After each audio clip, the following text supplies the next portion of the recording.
आत्महत्येला प्रवृत्त केल्याप्रकरणी महिलेच्या पती आणि सासऱ्याला गुजरातमधून अटक पोलिसांनी केलेली आहे।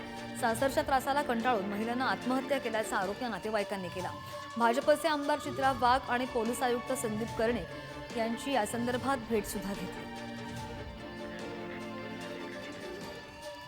अंबड पोलिसांनी एकावर एक कारवाई केलेली आहे। अंबड शहरामधील बस स्थानकाशेजारी काही जण जुगार खेळत असल्याची माहिती पोलिसांना मिळाली आणि त्या माहितीच्या आधारे पोलिसांनी छापा टाकून एकाला जुगार खेळताना रंगेहात पकडलं आणि या प्रकरणी गुन्हा नोंदवून तपासाला पोलिसांनी सुरुवात सुद्धा केली आहे। वर्ध्यामधील सावंगी मेघे परिसरामध्ये दुचाकी चोरीला गेलेली होती आणि या प्रकरणी पोलिसांनी आरोपीला अटक केली आहे। 4 तासांमध्ये पोलिसांनी आरोपीच्या मुसक्या आवळलेल्या आहेत। सावंगी मेघे पोलीस ठाण्याच्या गुन्हे शोध पथकानं ही कारवाई केली आहे। इंदापूरमध्ये पिस्तुलामधून सुटलेल्या गोळीमुळे एक जण जखमी झालेला आहे। पिस्तूल हाताळताना ही गोळी सुटली। इंदापूर पोलिसांनी या प्रकरणी चौघांविरुद्ध गुन्हा नोंदवून तपासाला सुरुवात केली आहे। वाढदिवस साजरा करण्यासाठी सगळेजण जमलेले असताना ही घटना घडली आहे। जखमीवर खासगी रुग्णालयामध्ये उपचार सुद्धा सुरू आहेत।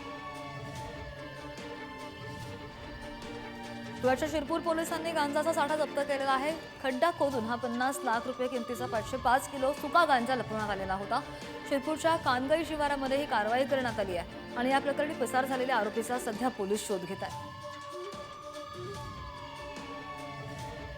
परिसरात तरुणाने तरुणीला बेदम मारहाण केल्याची घटना घडली आणि या घटनेचा व्हिडिओ सोशल मीडियावर बराच व्हायरल होतोय। त्यानंतर पुणे पोलिसांनी तरुणीला मारहाण करणाऱ्या तरुणाचा शोध सुरू केला आणि हा व्हायरल व्हिडिओ पाहिल्यानंतर पुणेकरांनी संताप व्यक्त केला। नाशिकच्या गंगापूर रोड परिसरामध्ये महिलेनं गळफास घेत आत्महत्या केलेली आहे आणि तिने सासरच्या जाचाला कंटाळून आत्महत्या केल्याचा आरोप नातेवाईक करतात। या प्रकरणी गंगापूर पोलीस ठाण्यामध्ये सासरच्या लोकांविरोधात गुन्हा नोंदवण्यात आल्याची माहिती आहे। सोलापूरच्या इंगुणीमध्ये घरगुती वादामधून विवाहितेला दीर आणि जावेने बेदम मारहाण केल्याच्या घटनेमुळे खळबळ उडाली आहे। या मारहाणीनंतर महिलेवर गेल्या 10 दिवसांपासून सोलापूरच्या सिव्हिल रुग्णालयामध्ये उपचार सुरू आहेत। काठी आणि रॉडनं मारहाण करत तिला विष पाजण्याचा प्रयत्न झाला।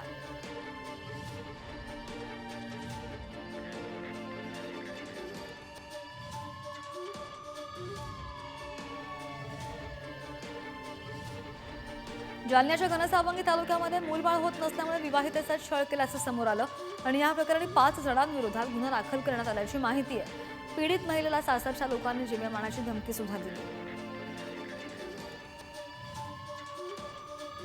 अमरावतीच्या शिरखेड जवळच्या कवठाळ शेत शिवारामध्ये लग्नादिवशीच प्रियकरानं प्रियसीच्या भावाची पत्नीची हत्या केल्याची घटना घडली आहे। पोलिसांनी त्याला अटक केलेली आहे। फटाके आणण्याच्या वाहनानं सोबत नेऊन प्रियकरानं त्याची दगडाने ठेचून हत्या केली। त्यानंतर मृतदेह विहिरीमध्ये फेकून दिला।